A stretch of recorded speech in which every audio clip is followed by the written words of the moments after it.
देखिए, दो पदार्थों का समांग मिश्रण विलयन कहलाता है। ठीक, समांग मिश्रण का मतलब जैसे कि जैसे चीनी और पानी का घोल एक तैयार होता है तो उसे क्या कहते हैं, विलयन। ठीक, चलिए अब देखते हैं विलयन के अंग। विलयन के कौन कौन से अंग होते हैं, हम इसके बारे में आपको बताने वाले हैं। ठीक है, तो चलिए देखते हैं। विलयन के दो घटक होते हैं।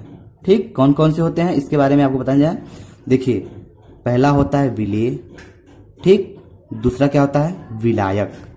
ये दोनों घटक होते हैं। किसके घटक होते हैं, विलयन के। ठीक, चलिए तो अब हम आपको बारी बारी से विलेय और विलायक के बारे में समझाने वाले हैं। ठीक है, तो चलिए देखते हैं पहले विलेय क्या होता है। तो चलिए, विलयन में जिसके मोलों की संख्या कम हो उसे विलेय कहते हैं। ठीक, जैसे मान लीजिए आपको चीनी और पानी का विलयन बनाना है, तो मान लीजिए चीनी मान लीजिए 1 किलो है। ठीक, और पानी कितना है, मान लीजिए पानी 1 ड्रम है। अब 1 किलो पानी में 1 किलो चीनी में पानी अगर 1 ड्रम हो तो क्या हो गया, इसकी मात्रा कम हो गई, किसकी, चीनी की। तो ये चीनी क्या कहलाएगा, विलेय कहलाएगा। ठीक, समझ में आ गया। चलिए तो अब चलते हैं, देखते हैं। विलेय तो हो गया, अब विलायक क्या होता है इसके बारे में बताते हैं आपको। तो चलिए देखिए, विलायक क्या होता है। विलयन में जिसके मोलों की संख्या अधिक या ज्यादा होती है वह विलायक कहलाता है। ठीक, अभी हमने ऊपर आपको एग्जांपल बताया कि मान लीजिए ये चीनी कितना है, 1 किलो चीनी है। ठीक, ये 1 किलो चीनी हो गया। ठीक, 1 किलो चीनी हो गया, और ये बताया हमने 1 ड्रम पानी है। तो इसमें देखिए, ये तो हो गया विलेय क्योंकि 1 किलो चीनी है, और ये क्या हो गया, विलायक, मतलब किसमें घुल रहा है। तो इसमें देखिए अधिक क्या है, पानी अधिक है, तो ये क्या हो गया, विलायक। ये विलेय हो गया, ये विलायक। ठीक, समझ में आ गया। जिसमें मोलों की संख्या अधिक या ज्यादा हो क्या कहलाता है, विलायक कहलाता है। ठीक, समझ में आ गया। तो चलिए अब आगे देखते हैं क्या हेडिंग है। तो अगला है विलयन के प्रकार। देखिए, भौतिक अवस्था के आधार पर कितने प्रकार के होते हैं, हम आपको इसके बारे में डिटेल्स में बताने वाले हैं, तो आप बिल्कुल ध्यान से वीडियो देखिएगा। ठीक है, तो देखिए, भौतिक अवस्था के आधार पर विलयन 9 प्रकार के होते हैं। ठीक, कौन कौन से होते हैं, अब हम इसको आपको बारी बारी से बताने वाले हैं। ठीक, समझ में आ गया। चलिए तो हम आपको विलयन के 9 प्रकार होते हैं, कौन कौन से होते हैं उसके बारे में बताते हैं। ठीक, तो चलिए देखिए कौन कौन से होते हैं। पहला होता है ठोस का ठोस में। ठीक, और दूसरा क्या है, ठोस का गैस में, और तीसरा क्या है, ठोस का द्रव में। चौथा क्या है, द्रव का ठोस में। ठीक, पांचवा क्या है, द्रव का द्रव में। छठवां, द्रव का गैस में। ठीक, सातवां क्या है, गैस का ठोस में, ये हो गया। और आठवां क्या है, गैस का द्रव में। ठीक, नौवां क्या है, गैस का गैस में। एक दूसरे में होता है। ठीक, तो इस प्रकार 9 प्रकार के होते हैं भौतिक अवस्था के आधार पे। ठीक, तो चलिए अब हम आगे देखते हैं कि अगला पॉइंट क्या है। तो अब हम देखेंगे कि सांद्रता के आधार पर विलयन कितने प्रकार के होते हैं। ठीक, चलिए देखते हैं। सांद्रता के आधार पर विलयन 2 प्रकार के होते हैं। ठीक, कौन कौन से होते हैं, देखिए, पहला होता है तनु विलयन। ठीक, दूसरा होता है सांद्र विलयन। तो अब तनु विलयन और सांद्र विलयन के बारे में हम आपको बारी बारी से बताने वाले हैं। ठीक है, तो चलिए पहले हम देखते हैं कि तनु विलयन क्या होता है, उसके बाद हम देखेंगे सांद्र विलयन क्या होता है। ठीक, तो चलिए तनु विलयन को देखते हैं।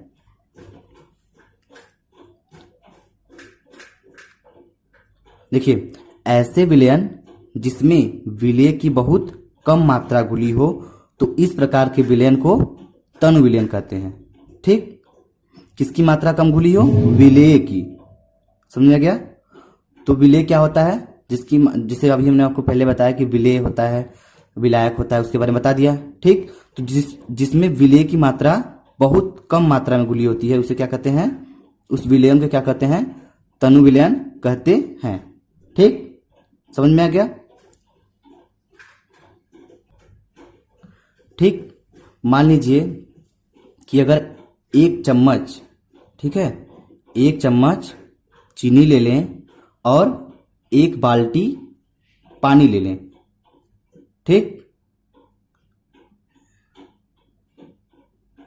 1 बाल्टी पानी ले लें और 1 चम्मच चीनी ले लें। ठीक, और इसमें इसको मिलाएं। ठीक, तो इस प्रकार जो नया विलयन तैयार होगा उसे क्या कहेंगे?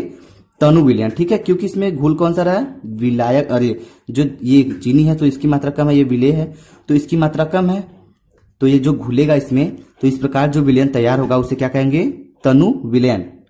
ठीक, समझ में आ गया। तो चलिए अब देखते हैं सांद्र विलयन क्या होता है।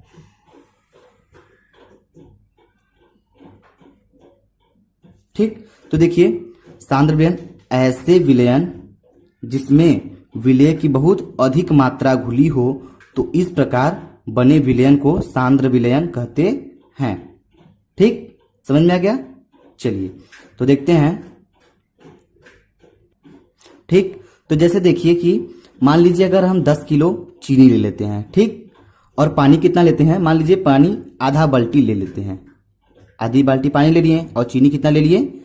10 किलो। अब बताइए इसमें विलेय की मात्रा तो अधिक हो गई। ठीक, तो ये जो इसमें मिलेगा, इस पानी में मिलेगा, तो इस प्रकार जो विलयन तैयार होगा, नया विलयन जो तैयार होके आएगा, तो उसे कौन सा विलयन कहेंगे? सांद्र विलयन कहेंगे। ठीक, समझ में आ गया। चलिए तो अब आगे देखते हैं कि कौन सा हेडिंग है। चलिए तो अब हम आपको सांद्रता के आधार पर विलयन कितने प्रकार के होते हैं, तनु विलयन और सांद्र विलयन के बारे में आपको बता दिया। ठीक है, और आपको समझ में भी आ गया होगा।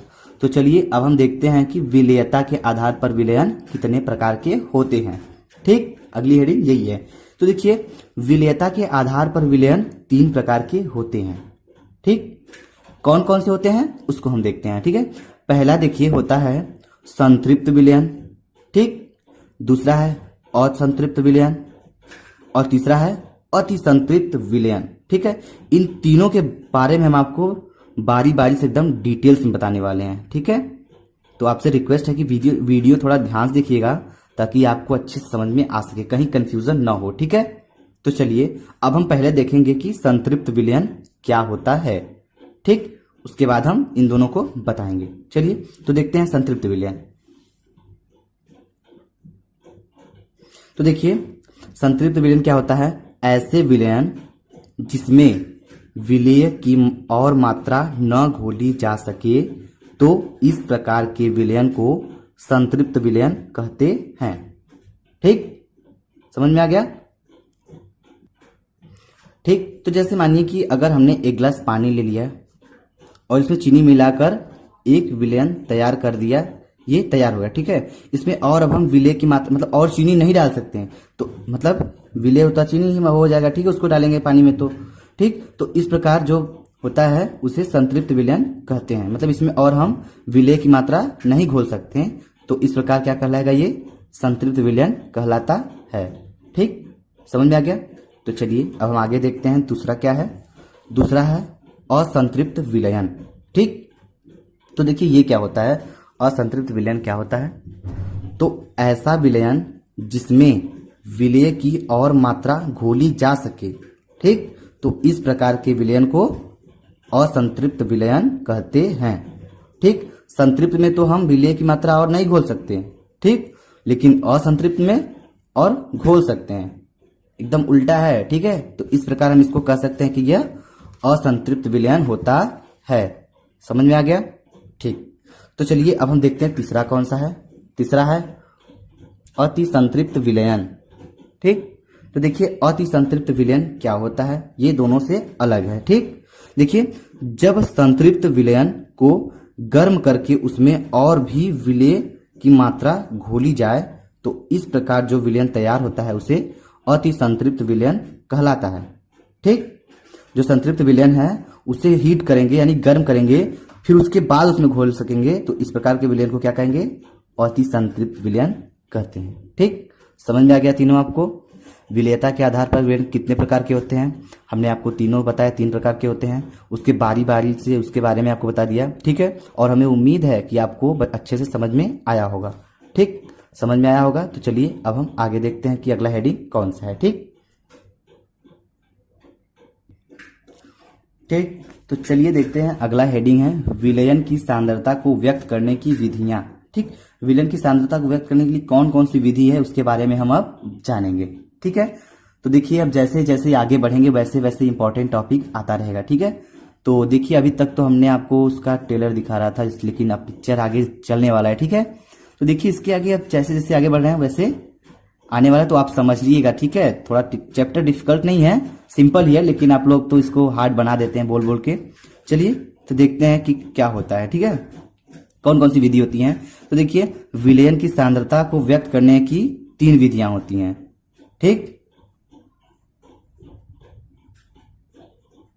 कौन कौन सी विधि होती है उसके बारे में हम अब जानेंगे, ठीक है। तो देखिए पहले तो हम इसको देखेंगे फिगर द्वारा, ये क्या होता है, कैसे होता है, उसके बाद हम आपको बताएंगे, ठीक है। तो देखिए सांद्रता है, तो यह व्यक्त करने की इनकी कितनी विधियां हैं, 3 विधियां हमने आपको बताई, ठीक। तो पहली विधि कौन है, प्रतिशत के पदों में, ठीक, पहले नंबर पे है। और दूसरे नंबर पे क्या है, भार प्रति आयतन या ग्राम प्रति लीटर, ठीक। और तीसरा क्या है, भार बटे भार। तो अब हम इन सबके बारी बारी से आपको बात करने वाले हैं। तो मान लीजिए सांद्रता जो है अगर रिलेशनशिप से देखा जाए, तो मान लीजिए अगर ये दादाजी हैं तो इनके 3 बच्चे हैं, ठीक। कौन कौन से, एक प्रतिशत के पदों में, और दूसरा भार प्रति आयतन के प्रतिशत में, और तीसरा लड़का कौन सा इनका, भार प्रति भार के प्रति भार, ठीक। तो देखिए पहले हम इनके पहले लड़के के बारे में आपको बताएंगे, ठीक। उसके बाद दूसरे लड़के के बारे में बताएंगे, फिर तीसरे के बारे में बताएंगे, ठीक। यानी इन दादाजी का पोता कह सकते हैं आप लोग, ठीक, समझ में आ गया। चलिए तो पहले देखते हैं प्रतिशत के पदों में, ठीक। तो प्रतिशत के पदों में कौन कौन से होते हैं, देखिए अब प्रतिशत के पदों के भी लड़के कौन से हैं, 3 लड़के, ठीक। पहले तो दादाजी, फिर उनके लड़के हुए प्रतिशत के पदों में, ठीक। मान लीजिए इनके 3 लड़के कौन कौन से, पहला लड़के का नाम है द्रव्यमान प्रतिशत, ठीक, पहला हो गया द्रव्यमान प्रतिशत, और दूसरा कौन है, आयतन प्रतिशत, और तीसरा द्रव्यमान आयतन प्रतिशत, ठीक। तो चलिए देखिए पहले हम इनके इन 3 बच्चों के बारे में बात करेंगे, फिर उसके बाद दूसरा भाई जो है इसका कौन है, भार प्रति भार या आयतन, भार प्रति आयतन या ग्राम प्रति लीटर के तीनों बच्चों के बारे में बात करेंगे, ठीक। और जो तीसरा है, इनका तीसरा भाई कौन है, भार प्रति भार। तो इनके कितने बच्चे हैं, 2 बच्चे, कौन कौन से, मोललता और मोलभिन्न, ठीक। तो हम इसके बारे में आपको बताएंगे और इनके तीनों बच्चों के बारे में बताएंगे। तो इन दोनों को तो बाद में बताएंगे, पहले हम इस वीडियो में बात करने वाले हैं आपसे प्रतिशत के पदों में कितने बच्चे होते हैं, इनके कितने कैसे होते हैं। पहले हम तो लेते हैं द्रव्यमान प्रतिशत, ठीक। उसके बाद हम इनको देखेंगे, फिर इनको देखेंगे। तो चलिए पहले हम द्रव्यमान प्रतिशत को देखते हैं, ठीक। चलिए ठीक, तो चलिए पहले हम देखते हैं प्रतिशत के पदों में, ठीक है, ये तो बता दिया हमने। तो प्रतिशत के पदों में कौन है, सांद्रता के पहले लड़के हैं, ठीक है, हमने आपको बताया था 3 लड़के उनके हैं, ठीक। तो चलिए देखते हैं पहला लड़का कौन है इनका, सांद्रता की प्रतिशत के पदों में। तो अब इनके पहले लड़के के मतलब इनके पहले बात करते हैं, ठीक। इनके पहले लड़के का क्या नाम था, द्रव्यमान प्रतिशत, ठीक। अभी हमने आपको पीछे दिखाया जैसा कि। तो चलिए देखते हैं पहला क्या है, द्रव्यमान प्रतिशत, इसे भार प्रति भार प्रतिशत भी कहते हैं, ठीक। आपको कंफ्यूजन कोई ना हो, क्योंकि उस इनके तीसरे बच्चे का भी नाम कुछ ऐसा ही है। तो ये जो पहला लड़का इनका है, उनके लड़के का नाम है द्रव्यमान प्रतिशत, समझ में आ गया। तो चलिए पहले देखते हैं द्रव्यमान प्रतिशत क्या होता है। प्रतिशत, प्रतिशत मतलब इसमें जब भी बात होगा तब 100 में बात होगा, ठीक। चलिए तो पहले हम इसका परिभाषा देखते हैं। देखिए विलेय पदार्थ की ग्राम में वह मात्रा जो 100 ग्राम विलायक में घुली हुई हो द्रव्यमान प्रतिशत कहलाता है, ठीक। हम इतने आराम से इसलिए पढ़ रहे हैं ताकि आपको समझ में आ सके, ठीक है, समझ में आ गया। चलिए तो अब देखते हैं, उदाहरण के लिए लेते हैं। मान लीजिए 20% ग्लूकोज का, इसका अर्थ क्या होता है पहले इसको देखते हैं। 20% ग्लूकोज का क्या अर्थ है? तो देखिए 20% ग्लूकोज का अर्थ यह होता है कि 20 ग्राम ग्लूकोज, ठीक, और 80 ग्राम विलायक में घुला होगा, तभी तो आपका विलयन 100% मतलब 100 ग्राम बनेगा। ठीक, समझ में आ गया? ठीक है, तो हमने आपको उदाहरण से बता दिया 20% ग्लूकोज का अर्थ क्या है। मतलब 20% ग्लूकोज का, जब सवाल में आएगा आपको कुछ ऐसा ही बोलेगा, 20% ग्लूकोज का 10% सुक्रोज का विलयन, ऐसे कुछ बोलेगा। ठीक है, तो पहले इसमें आपको सवाल लगाने से पहले आपको इसमें देखना होगा कि इसमें विलेय क्या है और विलायक क्या है। ठीक, तो 20% ग्लूकोज का मतलब कि 20% तो ग्लूकोज का है, 20% का क्लियर हो गया। ठीक, और बाकी जो 80 बच रहा है, 80% तो किसका है? विलायक का। ठीक, जब ये दोनों आपस में मिलेंगे तभी तो 100% विलयन तैयार होगा। ठीक, समझ में आ गया? चलिए, समझ में आ गया, तो चलिए देखते हैं। इसके बाद एक इसी पे न्यूमेरिकल हो जाए, क्योंकि ये इस पे सवाल आने के चांसेस बनते हैं। ठीक है, तो इसमें एक हमने आपको एनसीईआरटी, वो भी एनसीईआरटी का सबसे इंपॉर्टेंट क्वेश्चन लिया हुआ है ताकि आपको कोई कंफ्यूजन न हो। ठीक है, तो चलिए देखिए कौन सा सवाल है और हम आपको इसको हल कर कर दिखाने वाले हैं। ठीक, देखिए यदि 22 ग्राम बेंजीन, ठीक, समझ में आ गया, यदि 22 gram benzene 122 gram carbon tetrachloride, ठीक, घुला हो तो बेंजीन एवं कार्बन टेट्रा क्लोराइड के द्रव्यमान प्रतिशत की गणना कीजिए। ठीक, ऐसे पूछ सकता है आपसे कि द्रव्यमान प्रतिशत की गणना कीजिए। ठीक, तो इसमें आपको कोई कंफ्यूजन ना हो। देखिए ये एनसीईआरटी का क्वेश्चन है, अगर आप इसको नोट करना चाहें तो कर सकते हैं। ठीक है, हम इसको आपको सॉल्व करके दिखाने वाले हैं ये कैसे होगा। ठीक, चलिए, ठीक, तो आपको इस सवाल से पढ़ने के पहले आपको तो इसमें देखिए दिमाग लगा के पकड़ना होगा कि इसमें विलेय क्या होगा और विलायक क्या होगा। ठीक, तो उसको पकड़ेंगे तभी तो सवाल लगा पाएंगे। ठीक, तो चलिए अभी हमने आपको बताया कि विलेय और विलायक पकड़ने की बात। तो देखिए कैसे पकड़ते हैं केमिस्ट्री में। ठीक है, आप अपने भाषा में नहीं पकड़िएगा। तो चलिए देखते हैं, इसने बोला क्या है, यदि 22 ग्राम बेंजीन, ठीक, कौन है, किसमें घुला हुआ है, 122 ग्राम कार्बन टेट्रा क्लोराइड में घुला हो। देखिए मैं भूल गया। ठीक है, ठीक, तो देखिए 22 ग्राम बेंजीन क्या है, घुला है, किसमें घुला है, 122 ग्राम कार्बन टेट्रा क्लोराइड में, मतलब घुलने वाला कौन है, बेंजीन। ठीक, और घुलाने वाला यानी विलायक कौन है, कार्बन टेट्रा क्लोराइड। ठीक, तो पहले हम इसको लिख लेते हैं, तब उसके बाद सवाल को हल करते हैं। ठीक, तो देखिए पहले विलेय की मात्रा कितनी है। विलेय तो आप पकड़ ही लिए होंगे, विलेय क्या है, ये 22 ग्राम बेंजीन। ठीक, तो चलिए लिखते हैं विलेय की मात्रा। ठीक, कितना है, देखिए 22 ग्राम। ठीक, आपने विलेय पकड़ लिया, अब विलायक को भी लिख लीजिए, तो विलायक तो क्लियर हो गया।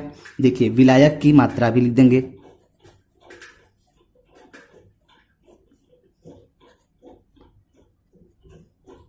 ठीक, ये कितना है, 122 ग्राम।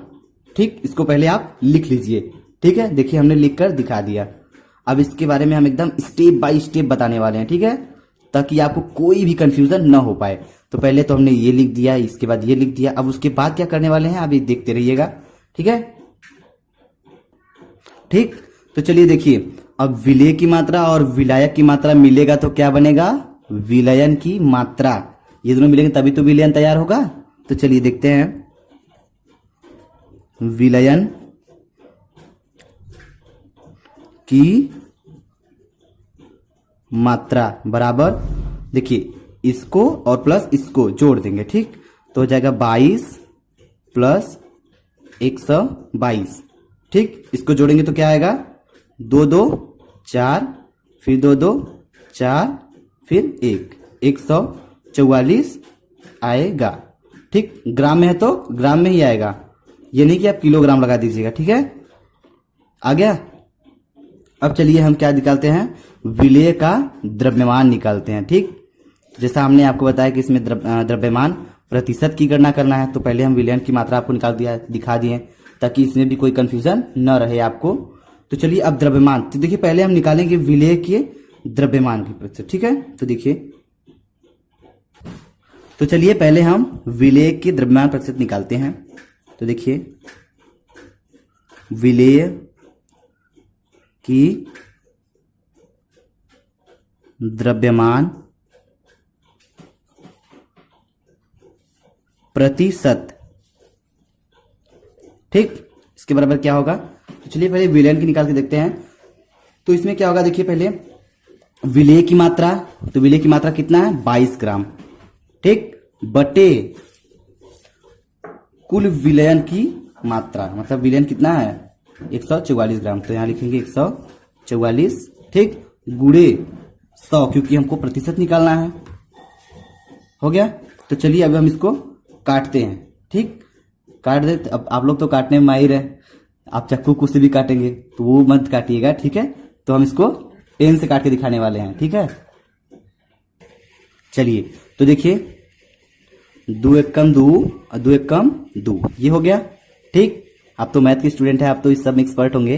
ठीक है, तो देखिए इसको, देखिए 2 सत्ते 14, ठीक, 2 दूना 4, हो गया, ये कट गया। अब देखिए कैसे कटता है, 2 तिहाई 6, ठीक, एक बचा इधर गया, 2 छक्का 12, ठीक। अब इसको काटते हैं, 2 पच्चे 10 हो गया, 0 उधर गया, ठीक। अब फिर देखिए इसको और काटिए, 18 दूना 36, ठीक, और 2 पच्चीसम 50, कट गया ना। अब चलिए इसको थोड़ा अलग कर लेते हैं ताकि आपको कंफ्यूजन ना हो। ठीक है, चुप रहा। चलिए तो देखिए हो गया, क्या आया था उधर, आया था 11 बटे 18 गुणे क्या था 25 था ना, हो गया। तो चलिए अब इसको काटते हैं। तो पहले हम इसका मल्टीप्लाई कर लेते हैं, फिर उसके बाद भाग दे देते हैं, तो देखिए क्या आता है। ठीक है, तो चलिए हम आपको करके दिखाते हैं, करके दिखाएंगे तो टाइम ज्यादा जाएगा। ठीक है, तो आप कर सकते हैं, वैसे आप तो इतना खुद ही कैलकुलेट कर सकते हैं क्योंकि आप तो मैथ के स्टूडेंट होंगे। चलिए अगर बायो के भी हैं, अगर वो नहीं कर पा रहे तो हम करके दिखा देते हैं। ठीक है, क्योंकि हम यहाँ पे बेसिक पे बात करते हैं ताकि आपको कोई कंफ्यूजन ना हो पाए। ठीक है ना, ठीक है। तो चलिए देखिए, तो पहले हम 25 का गुणा करके दिखाते हैं आपको। तो कितना आएगा, 25 हो गया, फिर 25 हो गया, ठीक, 5 7 2, ठीक, तो यह गया 275। तो हम इसका गुणा किए तो यहाँ पे लिखेंगे 275 बटे 18, ठीक। अब इसको हम भाग देंगे। अब बताइए भाग करके दिखाएं कि ऐसे ही, तो आपका जाहिर सी बात है डिमांड होगा कि चलिए सर आगे बढ़िए, कुछ बच्चे ऐसे बोलेंगे। तो ठीक है, पेपर में आए, मतलब आप एग्जाम देने जाएंगे तो आपको कैलकुलेटर तो मिलेगा नहीं, आपको करना ही होगा। ठीक है, तो आप अपने से प्रैक्टिस कर सकते हैं। ठीक है, तो चलिए देखते हैं कितना आंसर आएगा इसका। हम इसका भाग देके देखते हैं कितना आता है, तो उसके बाद आपको बताते हैं। ठीक है, तो चलिए देखते हैं, भाग दे के बता रहे हैं। ठीक है, तो देखिए इसका भाग इसमें देंगे तो कितना आएगा 15.27%, क्योंकि हमने द्रव्यमान प्रतिशत निकाला है इसलिए ये दिखाएंगे। ठीक, समझ में आ गया। तो चलिए अब हमने विलेय का द्रव्यमान प्रतिशत निकाल दिया, अब आपको विलायक का द्रव्यमान प्रतिशत निकालकर दिखाते हैं। ठीक, तो आप इसको नोट कर सकते हैं। ठीक है ना, चलिए तो देखिए अब क्या होता है विलायक का द्रव्यमान प्रतिशत।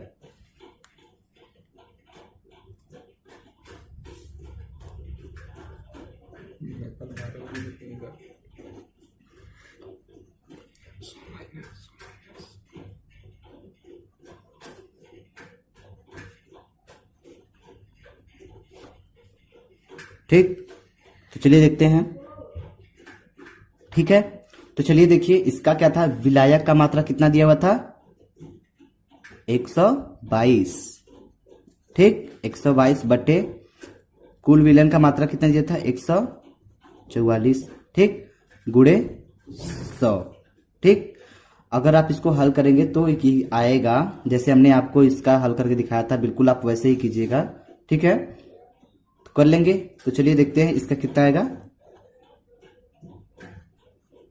ठीक, इतना आएगा, आप कैलकुलेट करके देख सकते हो। ठीक है, चलिए इसका एक तरीके से और निकाल सकते हैं। अगर हम चाहें तो 100 में से माइनस कर दे कितना, जो आया था विलय का। ठीक है, विलय का कितना आया था 15.27। अगर ये माइनस कर देंगे तो हमको यही मिल जाएगा। ठीक है, ऐसे भी निकल सकता है, तो हम इसको ऐसे भी ज्ञात कर सकते हैं और ऐसे भी ज्ञात कर सकते हैं। तो हमने आपको इस तरीके से भी बता दिया और इस तरीके से भी बता दिया। ठीक है, तो निकाल सकते हैं। तो चलिए अब दूसरा देखते हैं क्या है, भार प्रति आयतन प्रतिशत, यानी वो जो पहला लड़का था उसका दूसरा लड़का। ठीक है, समझ में आ गया। चलिए, ठीक, यानी जो हमने बताया अभी इसके पहले द्रव्यमान प्रतिशत उसका दूसरा भाई। ठीक है, तो चलिए इसके बारे में बताते हैं। देखिए इसका ये भाई कैसा है, इसके साथ क्या क्या होता है। ठीक है, चलिए तो देखते हैं क्या होता है। विलेय पदार्थ की वह मात्रा जो तो विलेय पदार्थ की वह मात्रा जो 100 ml विलयन में घुली हो भार आयतन प्रतिशत कहलाती है। ठीक, समझ में आ गया। तो चलिए इसका सूत्र क्या होता है इसके बारे में बता देते हैं। इसमें तो अभी कोई इसका वो क्या कहते हैं एनसीईआरटी का सवाल अभी है नहीं, इस पे कुछ खास नहीं है, इसलिए इसको नहीं बताते हैं, ताकि जो इम्पोर्टेंट था वो हमको नोट कराते चलते हैं। तो चलिए इसका फार्मूला क्या होता है इसको आप जानते रहेंगे तो बेटर होगा। ठीक है, इसकी जरूरत हो सकता है कि आगे पढ़े। ठीक, चलिए तो देखिए सूत्र क्या होता है, W/V यानी द्रव्यमान मतलब भार प्रति आयतन प्रतिशत, ठीक, बराबर विलेय की मात्रा, देखिए ग्राम में, ठीक है, बटे विलयन का आयतन, ठीक, ml में, इंटू 100। ठीक है, क्योंकि हम क्या निकाल रहे हैं, प्रतिशत निकाल रहे हैं किसका, भार प्रति आयतन का, तो ये 100 का मल्टीप्लाई कर देंगे। ठीक है, समझ में आ गया। तो चलिए अब हमने आपको 2 भाई के बारे में बता दिया, तो अब तीसरे भाई के बारे में बताते हैं। ठीक है, तो देखिए उसका तीसरा भाई कौन सा है, आयतन प्रतिशत, इसे आयतन प्रति आयतन भी कहते हैं। ठीक है, आप कंफ्यूज मत होइएगा। ठीक है, तो देखिए तीसरा कौन है, आयतन प्रतिशत। ठीक है, चलिए इसके बारे में बताते हैं कि ऐसा इसका कैसा नेचर है, ये क्या है। ठीक है, तो चलिए देखते हैं। विलेय पदार्थ की वह मात्रा ml में, ठीक है, विलेय पदार्थ की वह मात्रा जो 100 ml विलयन में घुला हो आयतन प्रतिशत कहलाता है। ठीक, तो आपको ml का मतलब तो समझ में ही आ रहा होगा, मिलीलीटर। ठीक है, इसमें कोई कंफ्यूजन की बात नहीं है। तो इसे क्या कहते हैं, आयतन प्रतिशत कहते हैं। ठीक, तो देखिए इसका फार्मूला क्या होता है, इसको देखते हैं। इसका फार्मूला होता है आयतन प्रति आयतन। ठीक है, V/V हम कह सकते हैं, V/V, इसको आयतन प्रति आयतन प्रतिशत कहते हैं, तो इसलिए V/V। ठीक, वॉल्यूम, V मतलब वॉल्यूम, वॉल्यूम मतलब आयतन। ठीक, आप तो समझ रहे होंगे। तो उसका सूत्र क्या होता है, विलेय पदार्थ का आयतन मिलीलीटर में यानी ml में, ठीक, बटे विलयन पदार्थ का आयतन मिली में, ठीक है, गुड़े 100। देखिए यहाँ पे जगह नहीं था इसलिए हमने नीचे लिख के दिखा दिया आपको, गुड़े, देखिए दिखाई नहीं देता, सॉरी, ठीक, गुड़े 100। समझ में आ गया। तो इस तरह से हम आयतन प्रतिशत निकाल सकते हैं। अगर इसके हिसाब से अगर सवाल आएगा तो आपको जरूर बताया जाएगा। ठीक है, तो ये होता है इसका फार्मूला। तो ठीक है, आज के लिए इस वीडियो के लिए इतना ही। ठीक है, तो आपको अगर ये वीडियो पसंद आया हो तो लाइक करें और कमेंट करके जरूर बताएं। ये वीडियो ज़्यादा लंबा हो जाएगा क्योंकि केमिस्ट्री का क्लास है, ज़्यादा लंबा चलेगा तो आपको समझ में कम आएगा। ठीक है, वैसे आप लोग कमेंट करते हैं वीडियो और लंबा होना चाहिए, अगर और ज़्यादा लंबा होगा तो आपको समझ में कम आएगा। ठीक है, क्योंकि आप 12th क्लास में हो, आपको बोर्ड का एग्जाम देना है, तो इस हिसाब से हम पढ़ाते हैं ताकि आप इतना ही कवर कर सके और आप उतने ही समझ सकें, इसलिए आपके हिसाब से वीडियो बनाई जाती है। ठीक है, वैसे 30 मिनट का वीडियो कम नहीं है। ठीक है, बहुत है आपके लिए। अगर आप समझ भी रहे हैं तो आप ही मान लीजिए आप तेज बच्चे हैं तो जो कमजोर है उसको भी तो देखना है। ठीक है, चलिए तो चलते हैं आगे, हम इसके देखेंगे दूसरा भाई क्या है, उसके कितने लड़के हैं उसके बारे में आपको जरूर बताएंगे हम। ठीक है, तो चलिए, धन्यवाद।